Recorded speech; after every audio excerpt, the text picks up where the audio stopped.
Alright, let's go ahead and start streaming for today for Wolquan Office Hours Unit 1. Today in Eastern Time, it's July 30th, but it's probably July 31st in some places. I forget whether July has 30 or 31 days. But nonetheless, today is Office Hours. Now's the time. I see Hongdi is with us. Hello, Hongdi. You're here early again. No problem, right?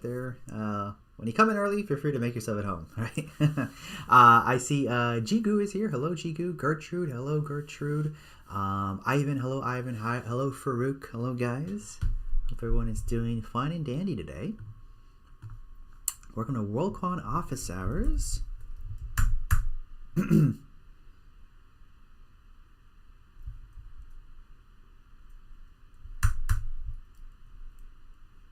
It has 31 days. Thank you, Gertrude. I forget which days have 30, 31. Hello, Daniel. Hello, Chimwanya. Sorry if I mispronounced your name. Hello, Chimwanya. Yes, so thank you. It has 31 days. So we're not quite August yet, but we're getting there. For better, for worse, we're getting there.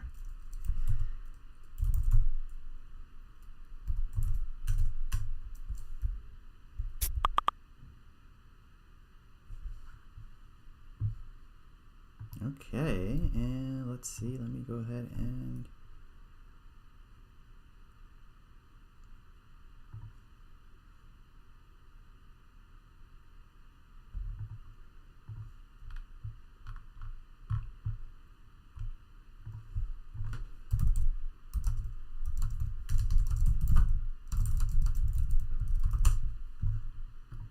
okay.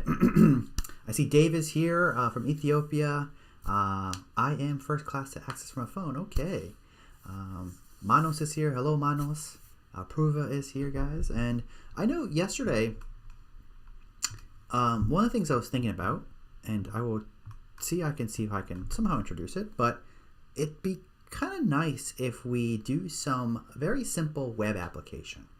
Very simple web application that deals with some of the things that we learn in the course, perhaps some additional things that we learn in office hours, but a nice little, small kind of little project that we can work on and have it sort of take home with us. Nothing too fancy, nothing too elaborate, but just exposure. I think one of the things that is crucial is being exposed to things that exist. And the reason I think this is important because if you know that something exists or some tool exists or some concept exists, then you can always look up additional resources for that topic. So while we may not go through the deep details of a framework called Flask in Python, if we're exposed to it, then you can seek out additional resources regarding that material. While we may not spend hours upon hours talking about regular expressions, if we talk about regular expressions and know what they are and how they're used, and get a little familiarity with the concept and what's going on, and then you can always seek out additional resources for regular expressions. And you can always, when you're working on a project, say, I think that's a tool, I think that's a job for, let's say, regular expressions. And you can look out those resources for regular expressions. So one of the things I'm trying to do is expose you guys to additional topics, going for a breadth as opposed to depth, so you're ready when you're working on things. Say, oh yeah, there's something called regular expressions that might be useful here. Let me dig up and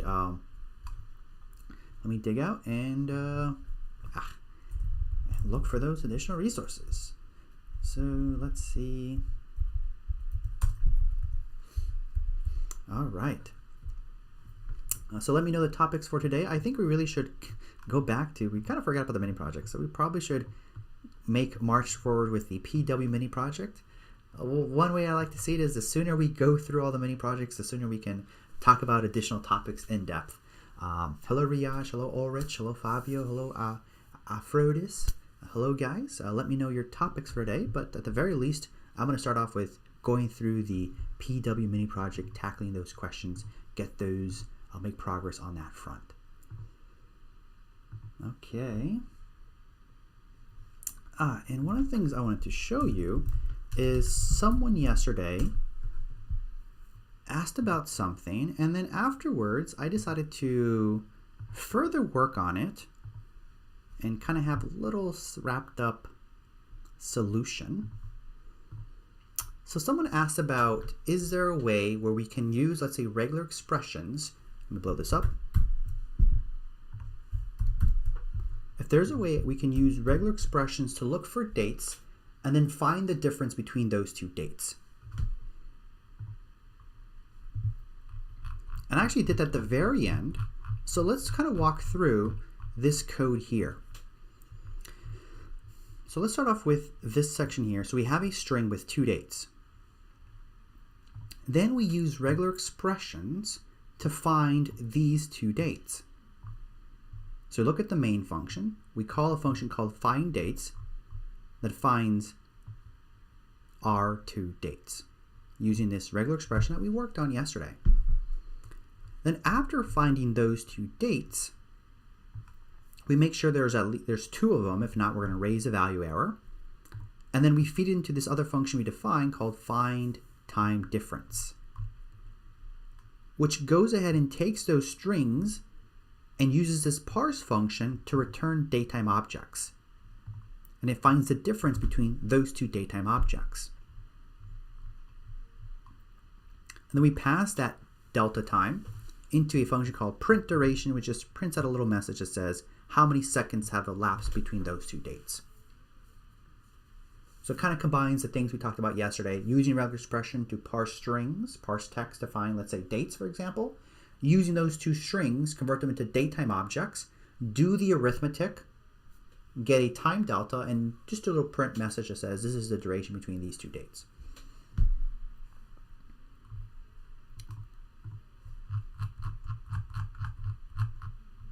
Okay.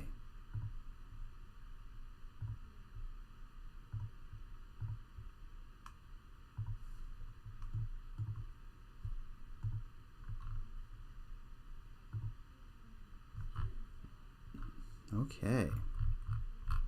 Let's do kernel and restart clear output. And let's do cell run all above.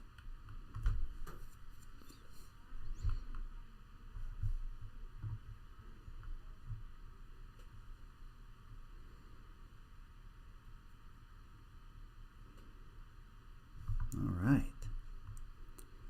So now we want to find the most common item for each BNF name. Most common item throughout our prescriptions. So the first thing we want to do is we want to find all the unique BNF names. And that was a field in our prescription data set that concludes the name of the drug. So if we want to find all unique BNF names, what data structure do you think we should use?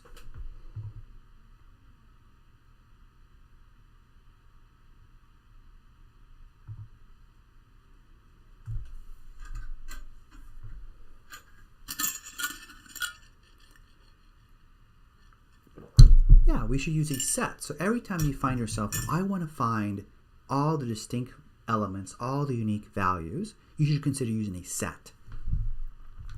So that's what we'll do right here. So we can use set comprehensions, just like we have list comprehensions. Same concept. We're going to iterate through every element of our list of strings, our list of dictionaries. We'll call that iteration variable script for script in scripts. We're going to access the BNF name. So this right here will give us all unique BNF names in our data. So let's go ahead and run that. We can take the length of a set. Yeah. And we got 5,619. So that works out. So now what we have to do is, let me just open up a new whiteboard. So we'll put agenda separately. What we want to do is we want to iterate through every single prescription. So we have a list of these dictionaries and iterate through each one and examine what is the BNF name. And we want to group this data set. We want to create a dictionary that maps a BNF name to a list of all the scripts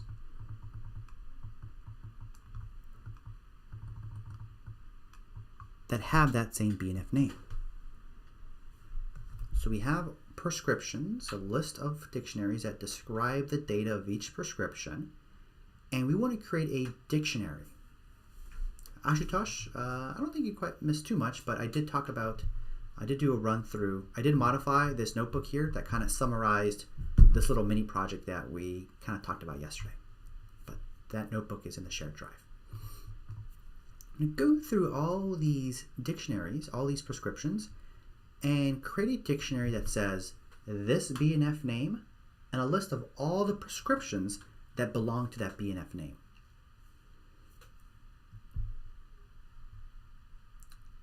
So what we're going to do here is we're going to initialize a dictionary. So here is an empty dictionary that maps a BNF name to a list of dictionaries. Yeah, we're doing the PW2, yes. Okay. A list of dictionaries that belong to that BNF name. All right, so iterate for script and scripts. We're going to say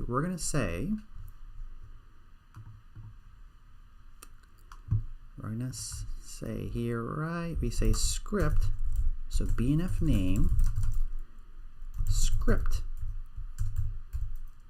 BNF name. So that's going to access the string of the BNF name for that given prescription. And then we say groups, BNF name, because remember that the keys for this dictionary are the strings of the BNF names, and the values is a list. So this right here is a list. So we're going to append to it that element, that dictionary.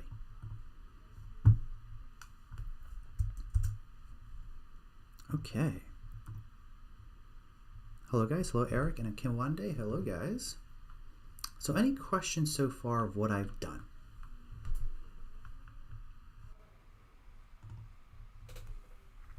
I've iterated through my prescriptions and I created groups. All the prescriptions that belong to this BNF name, you're grouped together as a list.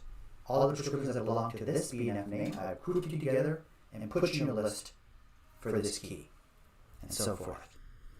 Let me know if there's any follow-ups before we go calculate the max item.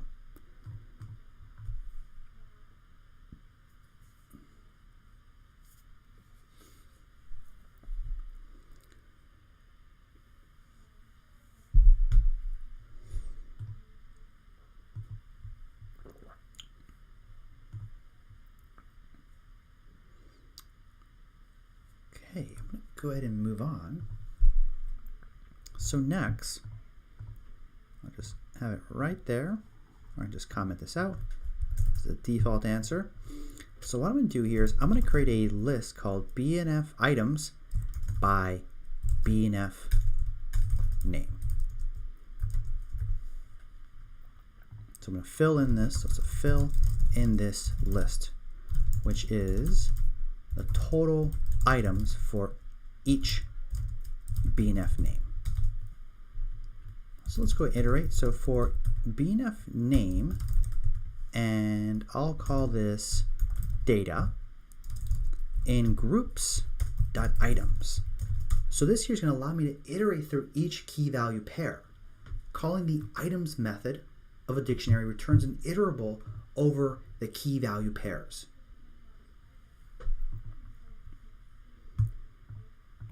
And what I can do now is data is a list of those dictionaries that belong to that group. I want to calculate the sum of all the items. So I can say for X in data, I'll do a list comprehension here, access the item field, and I'm going to sum this up, sum that up. And I call this the total. So this here, if I comment here is summing all the items for a given group.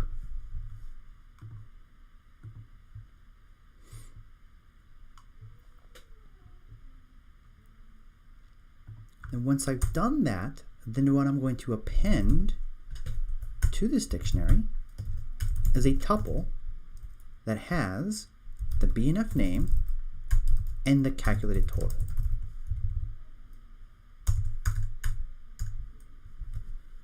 So I'm going through every key value pair. Get the value, sum up all the values for items, and append that to my list of the BNF name and the total. So I'm going to calculate for every BNF name what its total is, the sum of all the items. So run this out here. And I get an error, key error. So if I get a key error, it's probably telling me that this key doesn't exist in my dictionary. And probably a typo because it's not item, it's items. So I always like making mistakes on the air because then, well, you don't want to make too many mistakes, but making a mistake is a great time to kind of walk you through how I'm able to debug a problem. Okay, so let me know any follow-ups you guys have right now.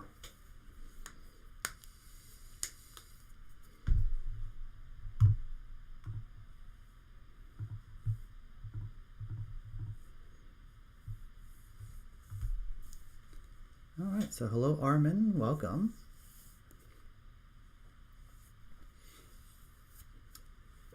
Okay, so my question to you now is, now we have a tuple, a list. Let's examine it. Let's look at the first 10 items. We have the BNF name and the sum of all the items. So now we've got to sort it. We got to sort it, right? So if I say sorted, BNF, what I call it, items by BNF name, if I'm not too careful, it's going to sort by alphabetical order. But I want to sort by the one value, the one index of the tuple. So what should I do?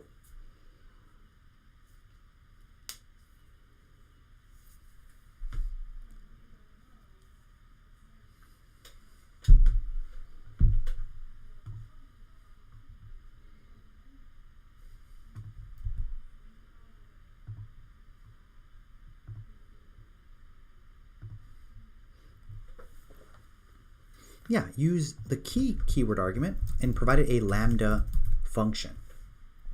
Or we can say reverse true. I think reverse true. If I say reverse true, then I will sort it from descending order alphabetically. So that wouldn't work out. But it's similar to what we have to do in the VC Binny project. Yeah, we use a key. We say lambda x, and I'm going to say tup. It's arbitrary what we choose.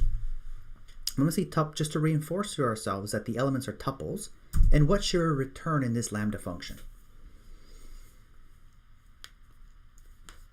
Yeah, so we're correct to use key, right? Let's specify exactly how to sort it. So what is the criteria we should sort on? The 1 index or the 0 index or the 1 index?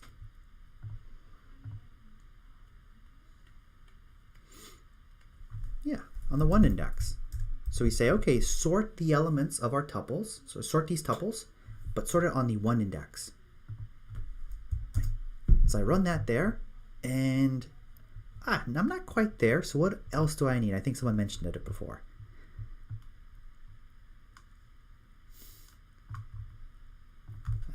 I think Approva mentioned it, or maybe someone else additionally, right? Reverse equals true. All right.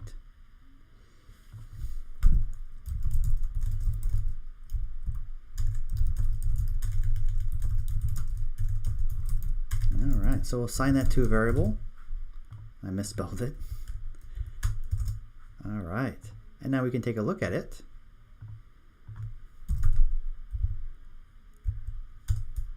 Let's look at the top 5. All right, so there we go.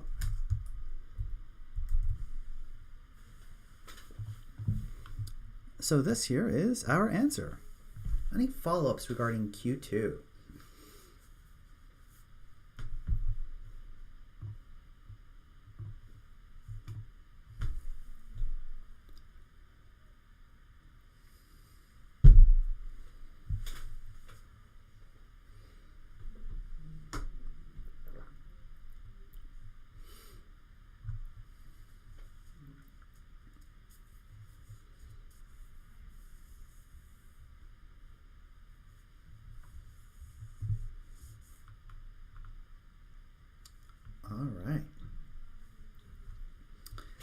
So remember last time we defined a group by fields function? We talked about that last time. We did things a little bit out of order last time, but we have a group by fields function. The other thing I'm going to do here is I'm going to create a function that's going to return, it's going to sum all the values of a given key for a iterable. Because this process is going to come up a lot throughout this mini project. And I don't want to repeat myself. Remember, one of the good programming principles is dry, do not repeat yourself. And we're going to find ourselves having to calculate the sum of the values of a given key for an iterable, like a list. So why don't we just group that all into a function that we can easily call? And that's what I'll do there. I'll define a function here called SumValues. SumValues. To accept an iterable and a key. So I can say for item, not for item, yeah, for item, I don't want to use the word item. Let's see, use for D and iterable. Let's say data and iterable. I'm going to pull out the value for each of those for the given key and then return the sum. We can try it out. We can say SumValues, we can say scripts, and let's say items, and that returns the sum of all the items of that iterable. This function will make my life easier in the downstream questions. If we find ourselves doing something over and over again, maybe we can just wrap that up into a function and call it when we need it.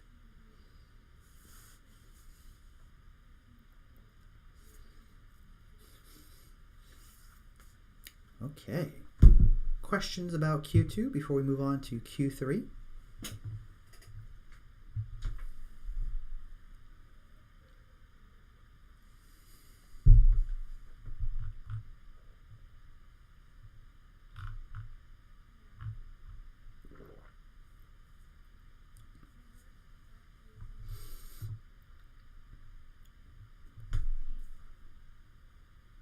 Okay, so Channel is saying, could you please explain the data structure of the dictionaries in Q2 and give the output, for example? Yeah, so let's take a look at that. So our scripts data is a list of dictionaries. So I'll examine, let's say, the first three, and here is a list of dictionaries. So we have values like the keys of BNF code, items, practice, BNF name, the NIC, the actual cost, and the quantity. So we have these keys that are all throughout our dictionaries. And what we wanted to do for Q2 is we wanted to get all the dictionaries that belong to the same BNF code. Sorry, same BNF name. So here's the drug name. And we wanted to go through this list and create a dictionary that maps this BNF name to all the dictionaries that have that same BNF name. So let's examine what we had after we grouped. I think we called it groups. Let's take a look at one of those values. Groups has a key error. Because it is a dictionary. So if I say groups and I access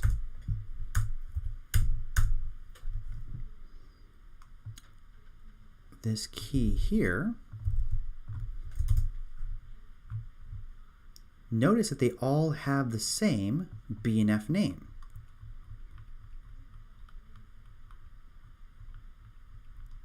Because I iterated through and I grouped all the dictionaries that have the same BNF name.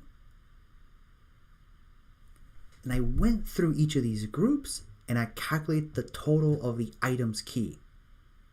So now I have a BNF name and the total of items.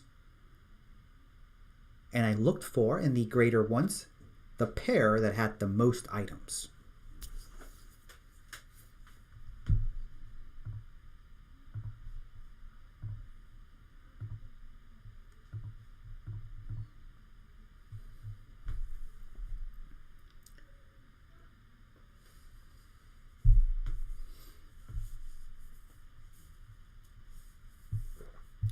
Okay, let me know any follow-ups.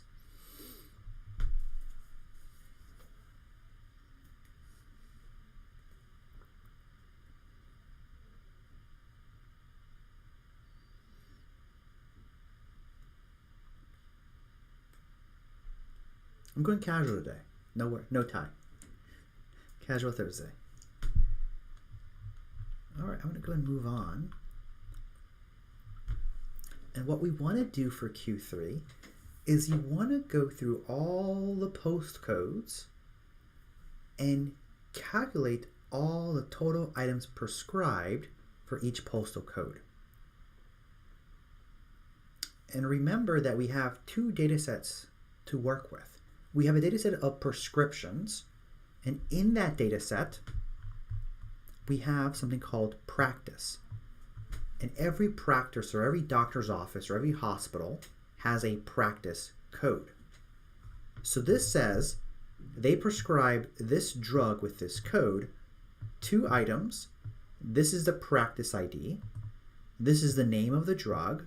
This is the cost of the drugs and the quantity. And we have a different data set. We have a data set called practices. If we examine, is a dictionary that has the data for each of our practices, the doctor's offices, the hospitals, those things. So here's the code. Here's a practice code, which is going to match with this field here. So practice in prescription corresponds to code in the practice data set.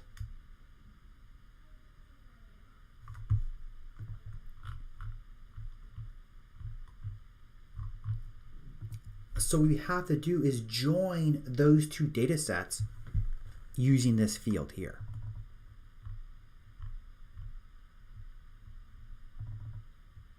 Sorry, code and practice.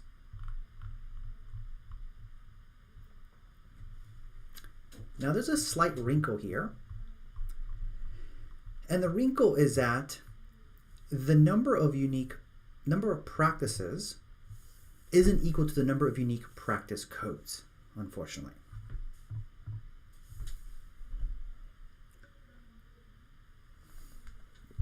We can go and examine that. Let's go ahead and play around with our data.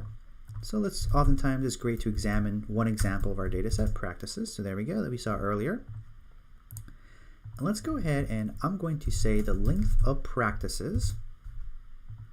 I'm going to put this as an F string. It says number of practices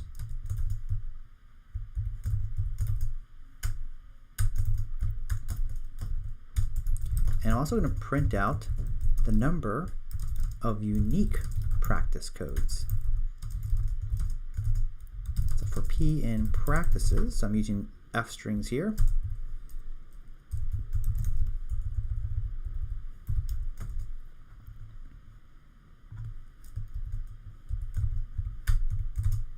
A syntax error, so I'll probably have some parentheses that are a bit out of whack.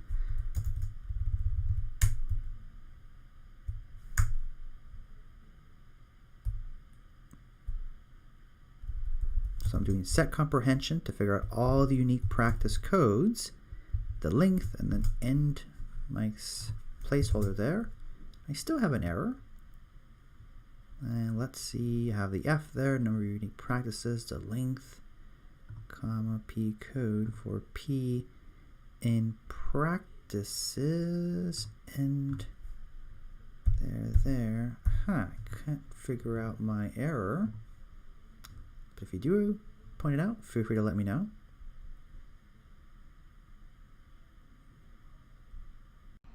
Practices.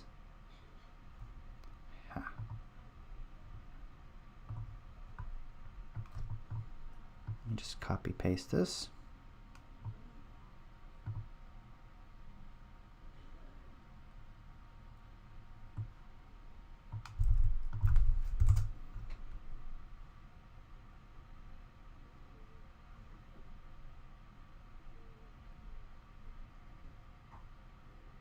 Okay, can't figure out my error there, but extra parentheses. So yeah, or can someone tell me those extra parentheses? I just can't see it today. This is probably my first one. Ah, yes, because I was looking at the wrong line. Let's see. Missing parenthesis right there. All right. Took a while, but I've I solved it. So thank you guys for helping me out there. Okay, so I have the number of practices is about 12,000, and unique practice codes are about 10,000. The other problem is that there are certain practices might correspond to the same different postal codes. We have a practice, and a practice might have different postal codes. So that's a problem. So we're going to try to rectify this. And what we're going to do here is we're going to create a mapping. We're going to create a mapping that says a one-to-one mapping that goes from practice code to its postal code. And since there are going to be duplicates, there's going to be some practices that have more than one postal code, we're going to take the alphabetically first postal code if there's a collision. So let's go ahead and work on that right now. So we want to create a one-to-one mapping from practice code to its postal code, and take the alphabetically first postal code if there is a collision.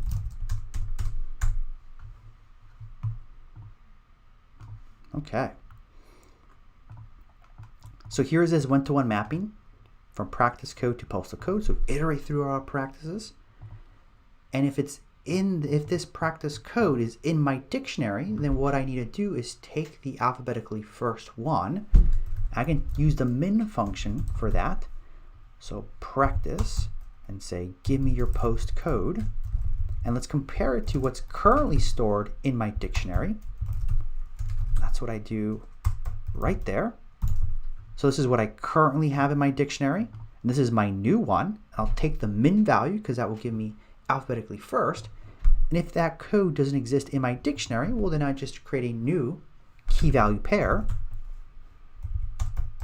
and post code. I get a type error. So let's examine the mistake here. List indices must be integers or slice is not a string. So let's see my mistake. So practice, not the S, because practice with the S is a list of dictionaries. Practice is the iteration variable, which is a dictionary. Okay.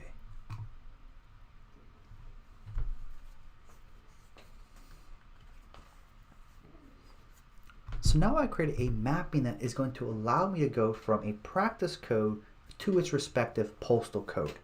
I had to do this one-to-one mapping because certain practices have more than one postal code.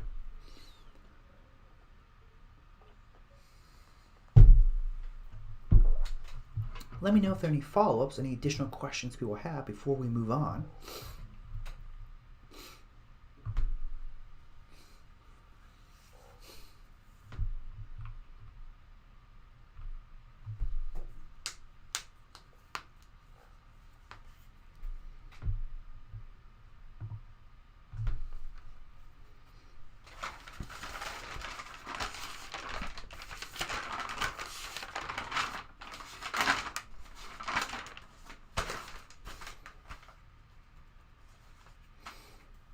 Okay.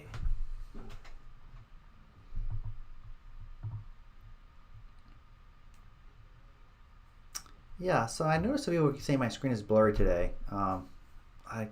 Unfortunately, it's a bit out of my control, but hopefully the uploaded video, hopefully YouTube does some pre-processing to remove those blurry instances. No guarantee, but sorry about that. It's a bit out of my control, but thank you for letting me know. All right.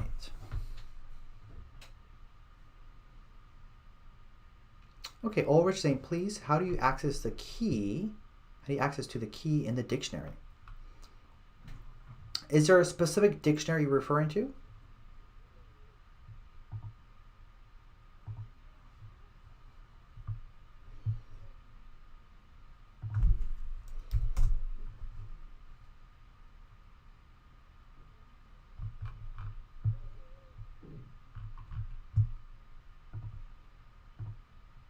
Okay. All right, so I'm going to move on. It looks like that message was retracted, no problem. Let's go and assert. So we have a check here that this practice has this postal code. So let's see if it works out. and we pass the assert. So now the next thing we got to do is join our two data sets together. And we're able to join them now because we have prescriptions, which tells us the postcode. Sorry, the prescriptions which tell us the practice. We have our practices list, which has the ID for that practice. So we're able to join them together, bring them together, match the records that belong to this data set with that second data set. So here, if you see this weird syntax here we are creating a copy of our list. And remember that lists are mutable. Lists are mutable. So that if we change, so we can change a list. So we can change a list. However, let's say here's our list in memory, 0, 1, 2, and 3. We can create a copy of this list. A clone. So that if we modify the clone, modify this one here, then we don't modify the original one. An easy way we can make a copy of a list is this syntax here. The name of the list, brackets, and colon. And you're wondering, why, what does this mean? There's got to be a meaning behind this. Well, remember that when you slice a list, when you slice a list, you return a copy. Let's prove that to myself. I like to put my code where my mouth is. So I made a point. Let's back that up. So I create a list, and I create a new list from a slice. So now, if I say a dot 0 and set it equal to -1, let's print out A, let's print out B, and notice B didn't change. And the reason why B didn't change is because every time we do a slice in Python of a list, we return a copy, a new object in memory. So colon, remember how colon is for a slice? And by default, we start at the end, all the way to the beginning, start at the beginning, go all the way to the very end. So this here creates a copy of our list. So that's what's happening there. It's a little weird syntax, but essentially we're explaining the fact that slices in Python returns a copy, returns a new object. So now if we modify the joined list, we don't have to worry about modifying the original list called scripts. Any follow-ups regarding this particular weird syntax?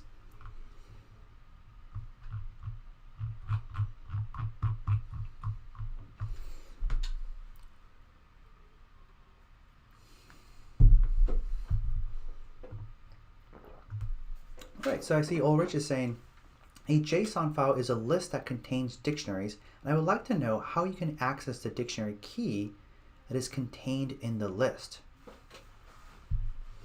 Okay, so let me look at that question again. So a JSON file is a list that contains a dictionary, and I would like to know how you can access the dictionary key that is contained in the list. All right. It's a good question. So first off, a JSON is a file format. It is a file that is human readable. In other words, we can open up and examine it. But a JSON isn't a list or a dictionary. I know it's tempting to view them as lists and dictionaries, but a JSON is a human readable file format in order to express data in key value pairs. And the reason why I'm stressing this point here is because when we talk about pandas, which we started getting a bit talking about pandas in our lectures, like in our lecture videos, we have a CSV file, and we load up that CSV file in pandas, and we have a data frame. In JSON, we have a human readable file format that expresses data in key value pairs. But then when you load up that data set into Python, Python creates objects that represent that data. So we represent that data as lists and dictionaries.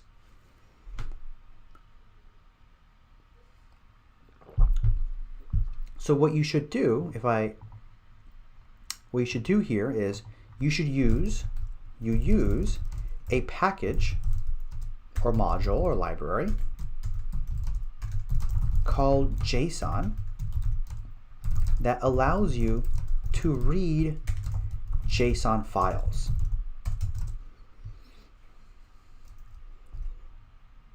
And then once you've loaded up that JSON file, so once loaded, you have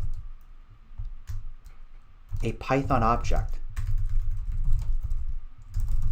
that represents that data, that file.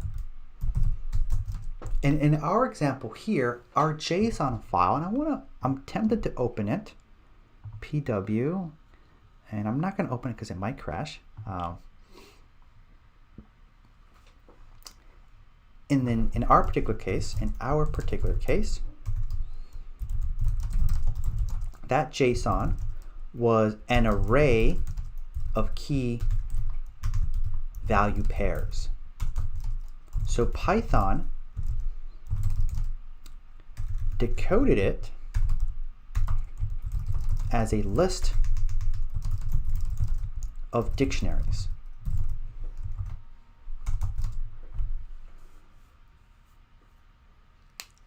So in order for you to access a given value for a given key in the data set, we need to index both by position to return the dictionary, and then the key for the desired key value pair. So here is scripts, and let's say we're looking for, let's say, scripts of 5, so we see the first 5 instances. If we want to find, let's say, this quantity value for this dictionary, we have to know what position it lies in. It lies in position 0, 1, 2, 3, and 4. So this here returns the dictionary, and we can index, and we can say, let's say, quantity. So we have to give its position of the dictionary that we want. We have to know its position, and then we have to access the value for a given key. So let me know if that's what you were looking for while I look at the other conversations happening here. So Fabio was saying, what's the difference between a shallow and a deep copy? All right.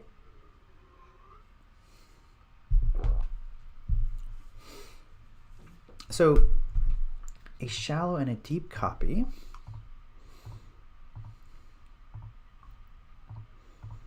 Let's say you have a list.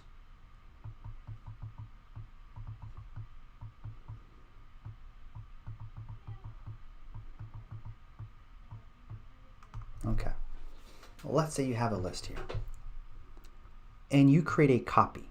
Create a copy so that in memory you have a new list. However,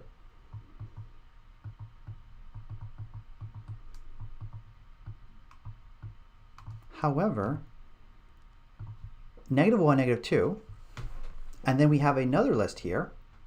If we create a shallow copy, what that means is that while we created a new place in memory for this new list, this clone, however, this inner list is still the same object. It's still the same object. Which means that while we can modify, we'll call this list A and this list B, we can modify this entry and the copy won't change for that entry. But if we do change this one here, since it's the same object in memory, it will change the clone we created. So one way to view a shallow copy is one in which we partially created a new object, but they're still tied together. We didn't go deep enough for the copying process. We want to create a copy. It's a shallow copy. So, okay, -1, -1, 2, 2. This list here will all give you the same object. So you'll be sharing that. It's a shallow copy. They didn't go so deep. It's shallow. A deep copy is recursive. You say, if you encounter a list, you've got to go through that list again and copy the entries. So a deep copy is one that has been completely decoupled from the original.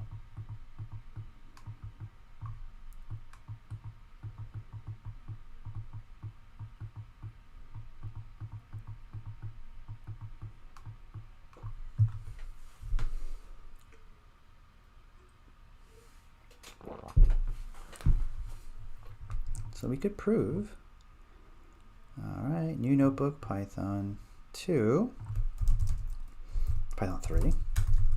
What did I say? -1, -2, and A, B.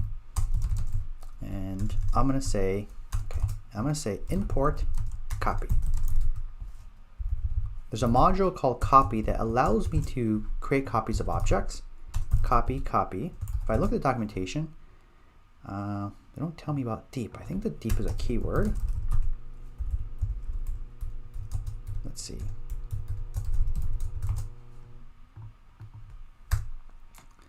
Hold on. Let's see. Copy.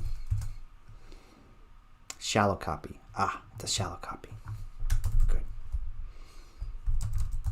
Okay. So if I change index 0 be equal to 100, let me print out A, print out B. It didn't change B because B was a copy. But what if I access this list here and I append a new element? Let's print out A.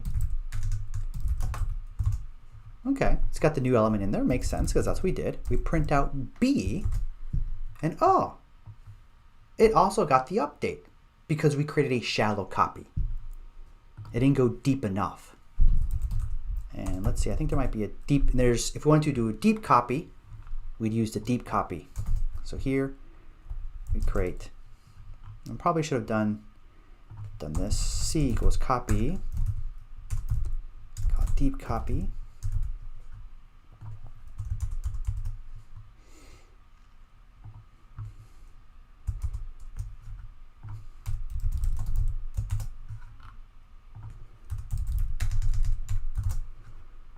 Right, B changed. Let's print out C.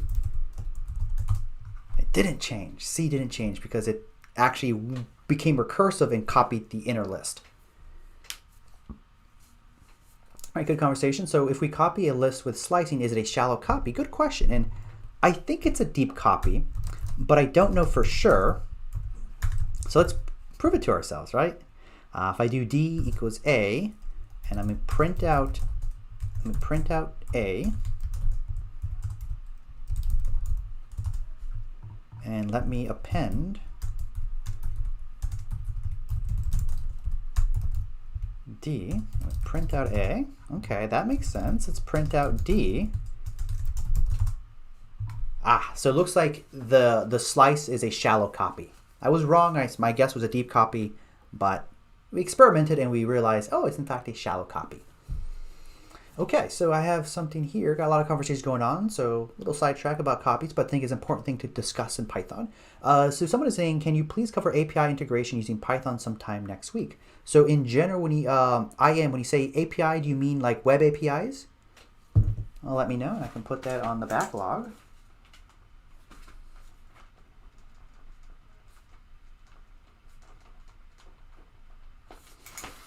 Okay, let's see other people have discussion here. Is it possible to do joined equals scripts? And if you did joined equals scripts, what we have there is we have a joined refers to the same object as scripts. And if we modify joined, we will modify scripts. And we don't want to do that because we don't want to mess with our original data.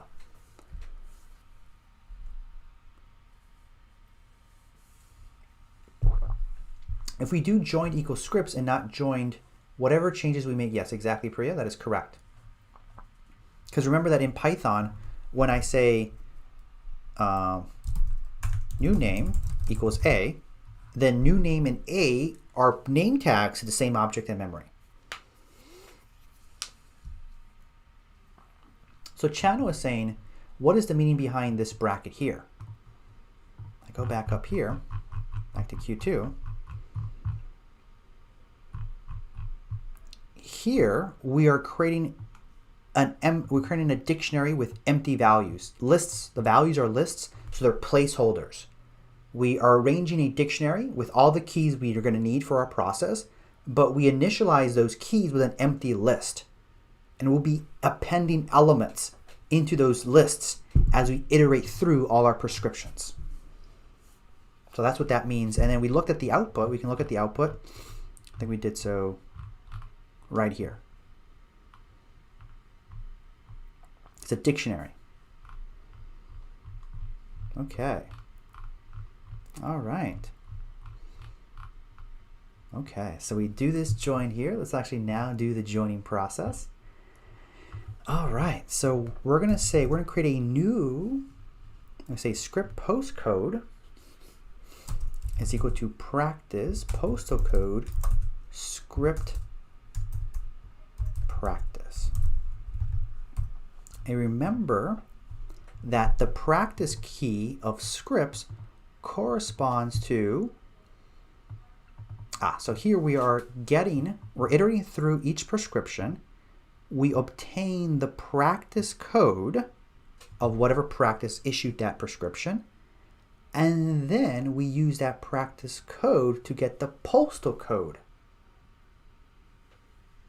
for the practice using this dictionary here. Let me repeat that again. We're iterating through each prescription in the joined, in the copy. We access the practice code, what practice filled out that prescription. We use that practice code to get what is the postal code of the practice, because we have that dictionary that maps practice to postal. And then with that postal code, we create a new key value pair. So here we are creating new key value pairs in our joined list that contains the postal code information for the practice that filled out that prescription.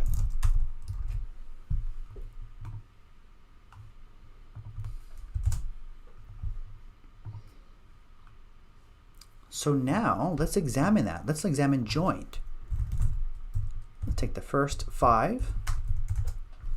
And notice there's a new key value pair in every dictionary. The postcode, the postal code for the practice who filled out that prescription. Let me know any follow-ups right now before we do the last bit to solve this question.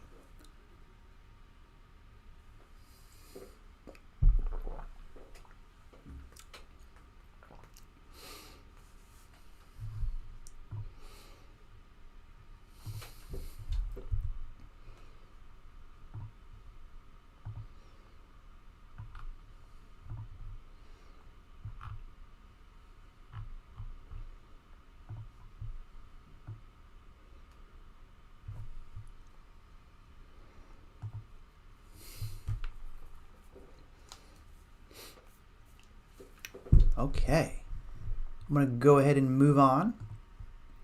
So now what we want to do is we want to group by postal code and then sum all the items for each group and sort the results. All right, so let's go and work on that. But remember, I have that nice function I created That's going to group by field. Group by field, so I'm going to group joined that list of dictionaries by postal code.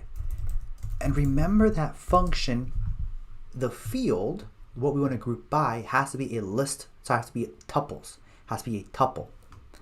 But we only want to group by one field, the postal code, so we have a tuple of one element, and that's how we write out a tuple of one element right there.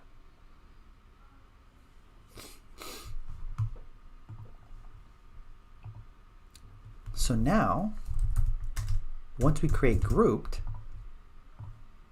we can examine group. We can say keys, and I think we can index keys. Oh, we can't. That's annoying. Say keys. So here are all the keys. These are all the postal codes, and we can examine one of those.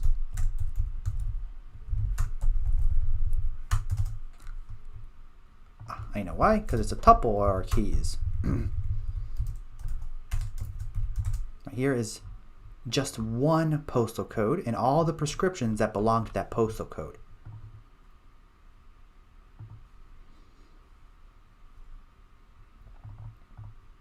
So then what we got to do is we got to iterate through the postal code,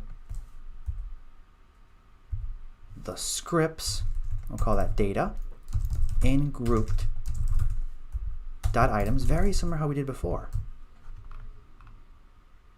Doing list comprehension, and what we are doing is we are saying post code, and remember that's a tuple, so we only want the 0 index of that tuple, and we do that sum values function we defined before. That's going to give us the sum of an iterable given a key. We'll call that items, and we'll call this result postal totals all. Let's examine that. First 5, first 4, and here is the sum of all the items for each postal code. So let me know if there's any follow-ups, what I did here.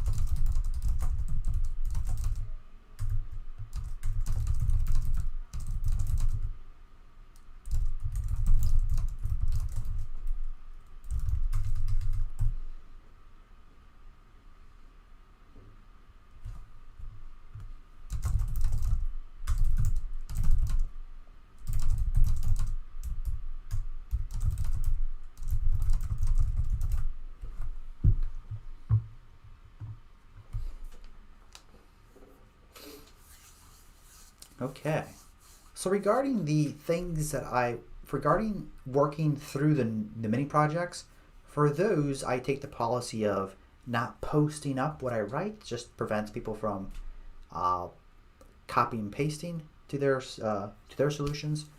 So unfortunately, I won't post the things that we work through the mini projects.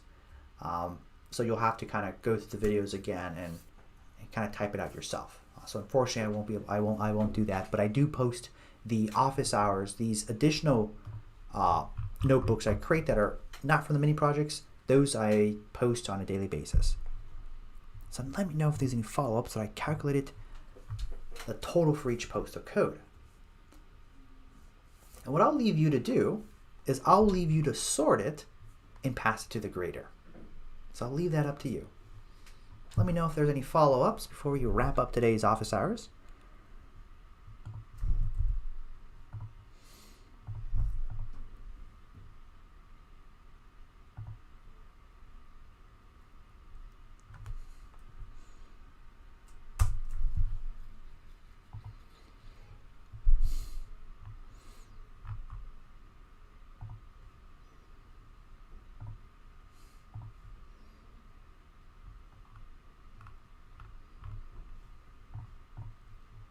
All right, so I have to go. I got something at 1 o'clock, but take care, guys. And looks like we're almost done with this mini project. We still got that monster of Q4.